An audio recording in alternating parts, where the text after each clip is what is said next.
algumas vezes que sua dicotomia, ou Deus ou ciência, possa afastar algumas pessoas da ciência porque elas preferem Deus. E isso seria mesquinho.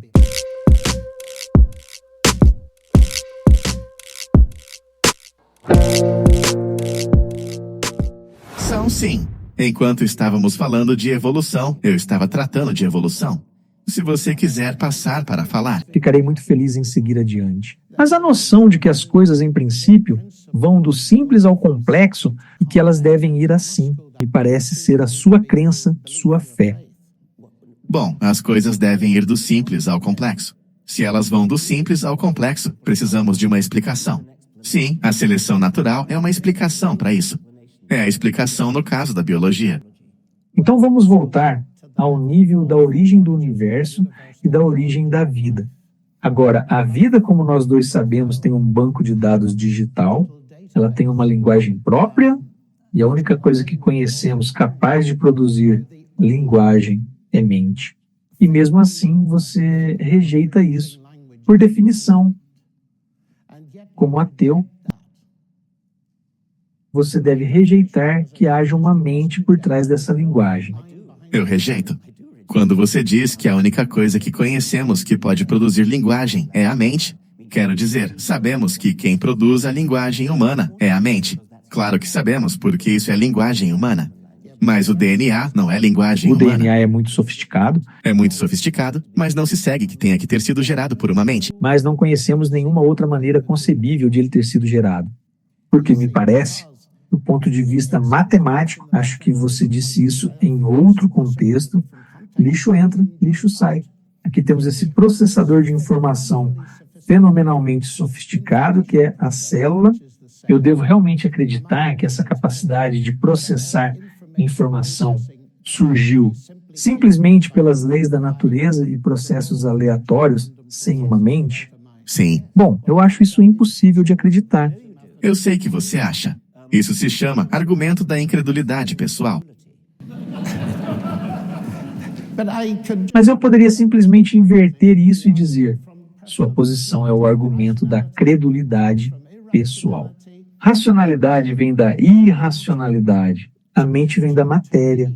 Para mim, a explicação bíblica, no princípio era o verbo, o logos, isso faz sentido.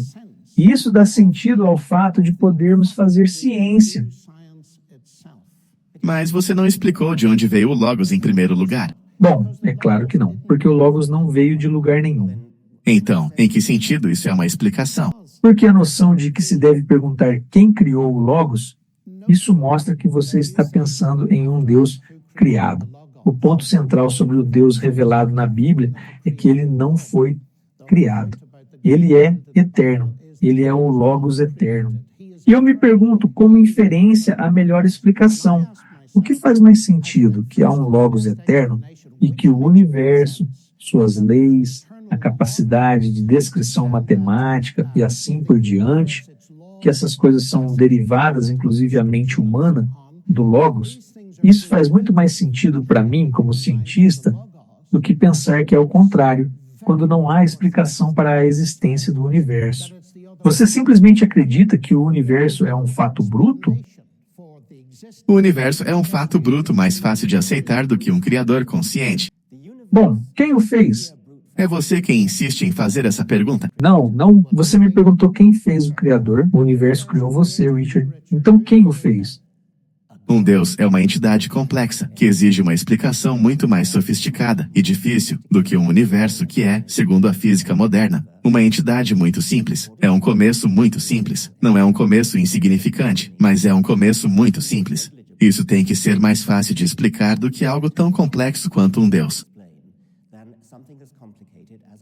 Sim, você não pode explicar a existência de Deus, mas acho que você pode ter perdido a minha pergunta. Estou traçando um paralelo, veja. Você diz que é, pelo menos se. Não quero colocar palavras na sua boca, é claro, porque isso seria injusto. Mas estou entendendo que é ridículo eu acreditar em um Deus que criou o universo e a mim, porque eu teria que perguntar quem criou esse Deus. Tudo o que estou fazendo é inverter essa pergunta e dizer: o universo, você admite, criou você, porque não há mais nada. Então, quem o criou? Eu entendo você perfeitamente. Nós, ambos, estamos diante do problema de dizer como as coisas começaram. Sim, Estou dizendo que é muito mais fácil começar com algo simples do que com algo complexo. Isso é o que complexo significa.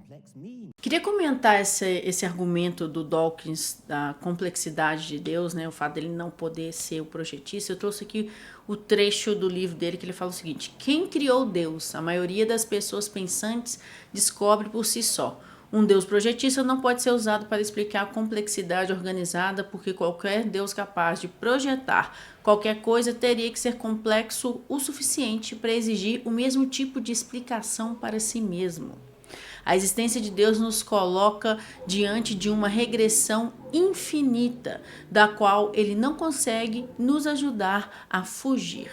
Aí ele diz que esse argumento, como mostrarei no próximo capítulo, demonstra que a existência de Deus, embora não seja tecnicamente descartável, é muito, mas muito improvável, né? A maioria dos argumentos deles são assim, indutivos e tal. mas eu não acho isso. Se eu pego um livro chamado Deus, um Delírio, é um livro bastante sofisticado. Tem muitas palavras nele.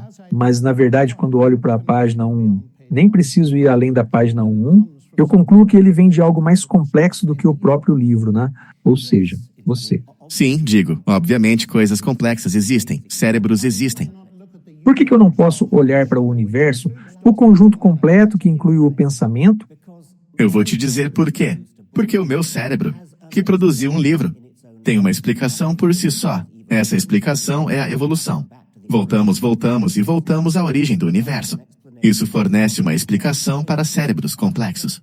E cérebros complexos produzem livros, e museus, e carros, e computadores. Claro que temos coisas complexas que produzem outras coisas complexas. Mas a ciência tem uma explicação de onde cérebros complexos vieram, a partir de começos simples. Eu não acho que tenha, especialmente no nível da origem da vida. Lendo a literatura, até a literatura recente, a palavra milagre aparece provavelmente muito mais do que você gostaria.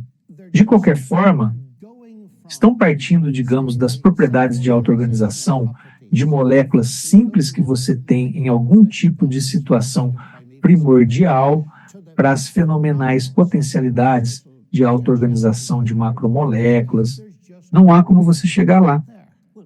Bem, você está afirmando que não há como. Ainda não sabemos qual é, porque há muito trabalho a ser feito. A ciência ainda não sabe tudo, ainda há lacunas.